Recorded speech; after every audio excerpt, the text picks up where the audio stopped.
This is still Politics HQ. Nigeria's Independent National Electoral Commission, INEC, has assured that polling unit results from the upcoming off-season governorship elections in Kogi, Bayelsa, and Imo states will be uploaded in real time on the result viewing portal, also known as IREV. INEC Acting Director of Voter Education and Publicity, Mary Kemp, mentioned that the glitches experienced with the IREV during the general elections earlier in the year have been addressed. INEC's IREV result viewing portal was plagued by a number of problems during Nigeria's 2023 general elections, including slow transmission of results, technical glitches, and discrepancies between IREV results and official results. INEC has acknowledged the problems with the IREV portal and had promised to make improvements in time for future elections. However, the problems with the IREV portal in 2023 raised serious concerns about the integrity of Nigeria's electoral process. Well, the question is, can Nigerians take INEC's assurances that the off-cycle election results will be uploaded in real time on the result viewing portal, also known as IREV, to the bank this time around? Tough question, you would say. Well, joining me to make sense of this is Jide, Public Affairs Analyst, joining from Abuja, Nigeria. Thank you so much for your time, Jide. It's my pleasure, Dapo. Good evening. All right, now let's, of course, dive straight into the crux of the matter. Can Nigerians take, INEC's assurances that the off-cycle election results will be uploaded in real time on the IREV? I mean, given to what we've seen in recent times during the general elections, can they take it to the bank? Of course, the only thing that is permanent in life is change. And I want to believe that INEC, having gone through post-election audits and retreats, will have been able to fix whatever was wrong that led to that purported glitch during the February 25th presidential election. Therefore, even if you recall, the glitch that was suffered on February 25 seems to have affected only the presidential election result. To the best of my knowledge, other National Assembly results, both Senate and House of Reps, were uploaded in good time. So even though the story of what manner of glitch really warranted the non-uploading of the polling unit result in real time, maybe in future we'll get to know the truth. But it's convenient for INEC to just hide under the fact that there were glitches that didn't allow it to upload the result in good time. So we just have to give the institution the benefit of doubt, hoping that Saturday will be better outcome. Okay, Jide, I might just need to leave you for a moment because joining us in the conversation also is Jide Johnson, a public affairs analyst joining from Lagos. Thank you so much for your time, Mr. Johnson. Okay, we are, of course, trying to connect with Jide Johnson. Once we are able to, he will join in on the conversation. But let me stay with you, Mr. Ojo. Now, Nigeria's Presidential Election Petitions Court, PEPC, and the Supreme Court both ruled on the use of Independent National Electoral Commission's result viewing portal, also known as IREV, in the 2023 general elections. Now, my question to you is this. This particular issue almost became, a problem, particularly during all of the tribunal processes. How do we ensure that this does not surface again? How it will not surface again is if our political class decides to behave themselves and stop trying to undermine our political systems, our electoral systems. But the truth is that our political elites, or elites, as some will call it, always adopt the Machiavellian principle of the end justifies the means. And they want to win at all costs. And if it will cause them to destroy, to maim, and to kill they are willing and ready to do that. Already there are anxieties created, in Nembe, in Bayelsa State, about pre-election violence in that place. U.S. government has warned its citizens not to go to Bayelsa, Kogi, and Imo, as well as some other states, for fear of, attacks, insurgent attacks. And that tells you that every electoral cycle brings a lot of palpable fear. Beyond the fear, I tell you for free that the political class will stop at nothing, even if it's for them to wage a cyber attack to gain a political advantage, they will do it. That is part of the reason why I object to the issue of having a timeline for uploading of polling unit results. We need to err on the side of caution, because in the event that somebody, NIDA came out to say that they forged several multiple attacks on INEC's database. I don't know if you came across that report. Well, I may not be able to verify that particular report, but I would like to take you up on your final submission or your last submission that said you don't like timelines for uploading of results. But let's join Jide Ojo. Let's invite him into the conversation. Jide Johnson, sorry, into the conversation right now. A public affairs analyst joining from Lagos. Jide Johnson, thank you so much for your time. It's a pleasure to be with you, and it's also a privilege to share the platform with my big brother, Jide Ojo. Okay. Thank you for having me. Okay, great. Now, I just want your thoughts. Now, INEC has assured that the IREV portal, that's the result viewing portal, will be up and running in this election. We saw a lot of promises during the general elections, and of course, there were reservations eventually. What do you make of this assertion by the INEC? What do you think is the public perception or public attitude towards any statement or any assurances coming from INEC with respect to the conduct of the election? We saw the violence that perpetuated the last general election. We saw how nobody has been held accountable, not a single person has been prosecuted, and the INEC resident electoral commissioner that tried to commit a civilian coup, aided by NTA, refused to appear in court yesterday. So as far as the Nigerian public are concerned, they don't have any trust or confidence in whatever INEC is saying. INEC needs to show up its credibility. It needs to build up the confidence level of the people and the trust that people have in the electoral process, because all of these assurances were given in the move towards 2023 election. In actual sense, they call the IRF the game changer. But if you listen to the various pronouncements of the courts, and the Presidential Election Petition Tribunal gave their own judgment, and the Supreme Court also validated the judgment given by the Presidential Election Petition Tribunal. And in all of the judgment, you could see that the due recognition on whatever legality you want to give to IREB in terms of whatever result comes from IREB has been relegated to the background. So are we saying that INEC does not have the capacity to actually deliver on credible... INEC has the capacity, okay, but INEC does not have the will. Does not have the will. It's there for every one of us to see.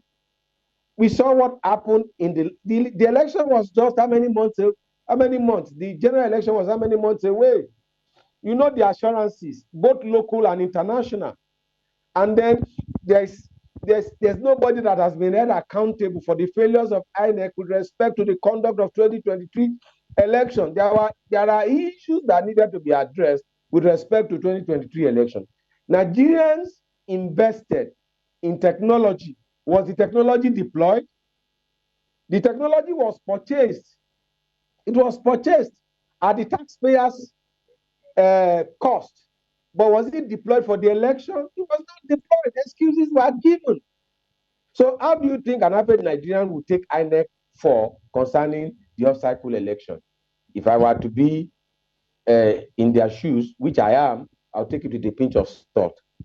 Oh, okay. I mean, talking about technology, some would actually say that prior to that, I mean, we saw some of this being deployed to, build up elections before the general one. But I would like to go back to you, Jide Ojo. You are talking about timelines, and you're not being comfortable with timelines before, results are uploaded. If there are no timelines, then how can people actually I use the word set boundaries? How can they set goals? How can they, fix objectives and all of that? Would you like to shed more light on what you mean by timelines being given to upload results, which you're not comfortable with? Okay, so my own position is this. I've worked with political party and politicians for over 2 decades, and I know what they are capable of doing. If you give a timeline,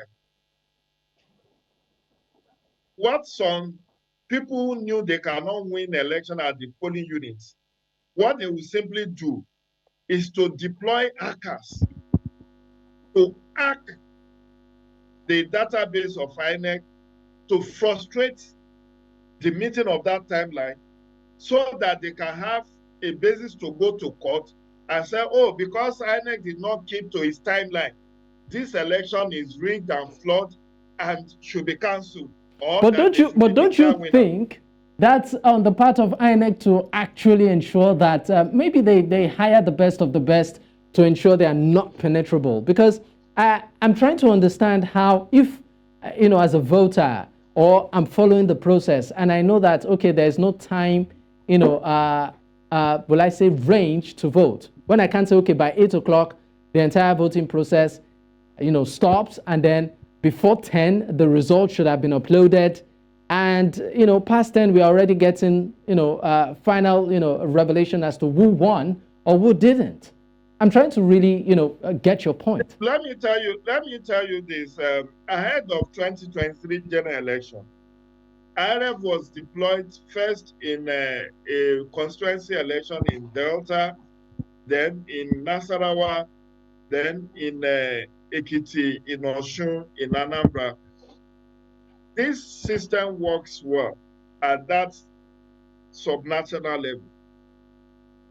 Now, it purportedly had glitches when it got to the presidential election level. My own worry is I'm not saying that timeline is not good, but I'm saying, I'm playing the devil's advocate, that some politicians who knew they cannot win, they have lost at the polling unit level, will simply hire hackers to frustrate the upload of this result if it's going to be the determining factor at the tribunal. Now, what is the alternative?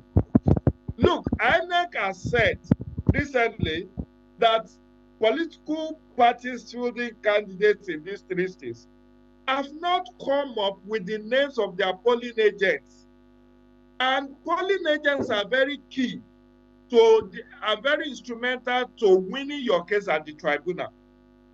What you need, because the law is on the side of your polling agent to get an official duplicate copy of the result of that polling unit. And he can even take pictures, he can record in video. The law, Electoral 2022, allows him to do that, or her to do that. Now, political parties that are what they are sold are supposed to have their own situation rule, where they can do what is called parallel vote tabulation, not relying only on what INEC uploaded, but also having their own polling unit official results and doing their own tabulation independent of INEC. That way, they can assess the credibility. And what will now happen is that in the event that INEC delayed in the upload of this result on the IREF, they will use their own duplicate copy to do the initial collation. If what INEC eventually announced is at variance with what they collated, they will know that they have a sure ground to approach the tribunal for redress. If what INEC now officially, because what the court has said is this, that results are still manually collated.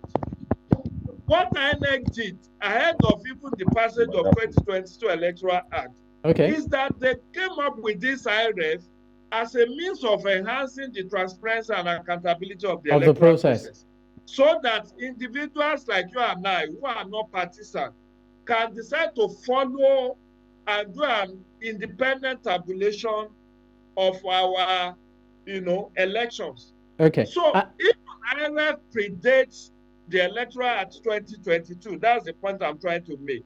But it's just another layer of transparency, enhancing transparency and accountability. It does not substitute your manual collation from polling units to ward collation center to local government collation center to state collation center. It does not substitute. And IRF is not an election collation, it's not a result collation device. IRF does not collate result of polling unit. It does not aggregate. It's just the picture. The EC60E, which is the people's result, which is usually placed at the polling unit.